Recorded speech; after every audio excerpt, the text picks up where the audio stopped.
Kumusta mahal kong Pilipinas? Hi Remay, New Zealand. Nandito po tayo ngayon sa Rotorua. Pupuntahan natin yung isa sa tourist spot dito sa New Zealand. Ano yan? Saan tayo pupunta? Sa kung saan-saan. Malapit sa city muna. Para di na tayo babalik dito. Malapit sa city? Yung mga around the city. City lookout, government garden. Nasaan pa ba tayo dyan? Ito. Hindi tayo. Tapos sa tayo dito. Nakikita natin yung buong itong building na mga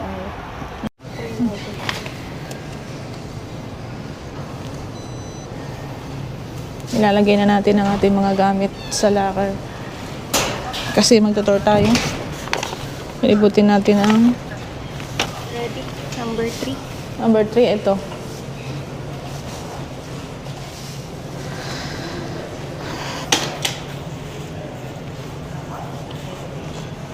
Kailangan nating itago yung ating mga gamit kasi lilibutin natin yung city garden.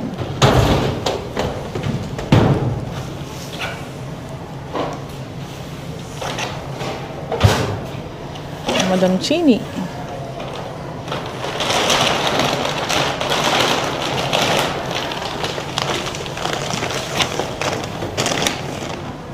Ay, iwan mo na yung laptop dyan sa gilid. Ano? Iniwan mo yung laptop sa gilid. Sama? Oo, mabigat yung dala mo. Yan o, patayo mo dyan.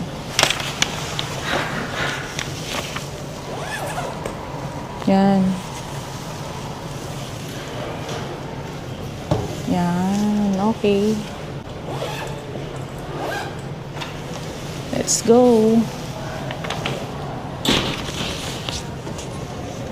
Minsan guys, kailangan din nating mamasyal. Kung halimbawa na nagpunta kayo sa isang lugar o sa isang bansa, huwag po nating palagpasin yung mga pagkakataon na pasyalan, yung mga lugar na magaganda. Pagpasok pa lang namin ng government garden, nakaamoy na kami ng hindi maganda. Heto na siguro yung sinasabi nilang usok ng bulkan. Dito sa Rotorua City, mas marami kang makikitang Pilipino. Kung meron kang asthma, parang hindi ka nababagay sa lugar na to. Baho! Medyo may amoy siya guys kasi pupuntahan natin yung kumukulong bulkan. Papakulo ko si Shini. May amoy. Yan na nga eh. Yan na yan? Amoy yan. Yan yung pupuntahan natin, tas ang layo ng accommodation natin. Di yan nga. Kontrabit na.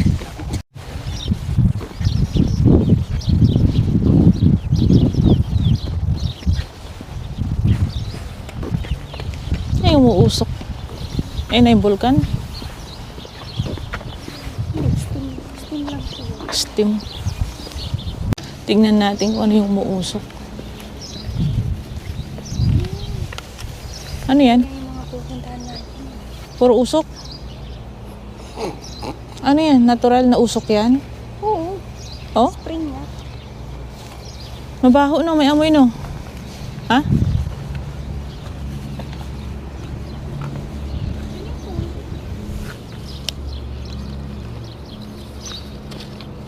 Saan?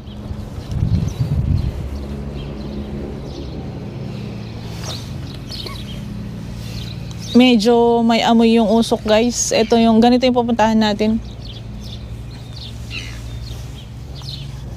Medyo may amoy, mabaho. Hindi pa talaga ito yung pupuntahan natin na lugar. Kasi sabi nila doon sa... Ano ba yung pupuntahan natin? May amoy? Yan yung hot spring. Spa.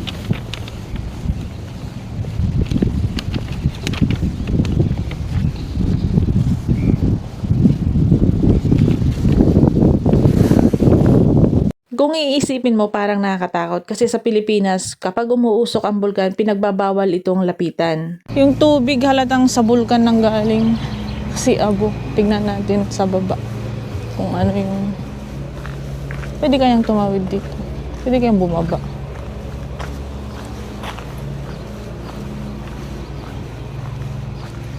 Yung amoy ng tubig medyo hindi maganda kasi tubig to ng bulkan. Yung mga abo pa siya oh. Tapos kumukulo yung tubig. So yung pupuntahan natin guys, pwede daw doon maligo. Spa.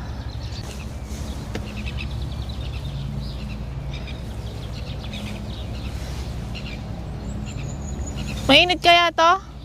Ang aking tour guide, si Chini. O, next na pupuntahan natin, ano yan? Doon tayo.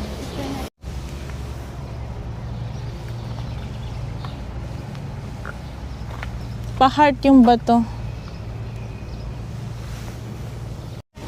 Hindi ko natagalan yung amoy kasi habang nalalanghap mo yung usok, masakit sa dibdib. Kaya nagyaya na akong pumunta sa aming next destination. Bisitahin naman natin ang isa sa pinakamagandang tourist spot dito sa Rotorua. Bago kami pumunta sa aming next destination, nakaramdam kami ng gutom. Kaya naisipan namin dumaan sa mga kainan. Magtatanghalian na pero wala kaming makitang kainan na bukas. Parang hindi yata sila sanay kumain dito ng kanin. Puro tinapay. Sabagay yung kasama namin sa bahay, parang hindi siya kumakain ng kanin, puro tinapay lang.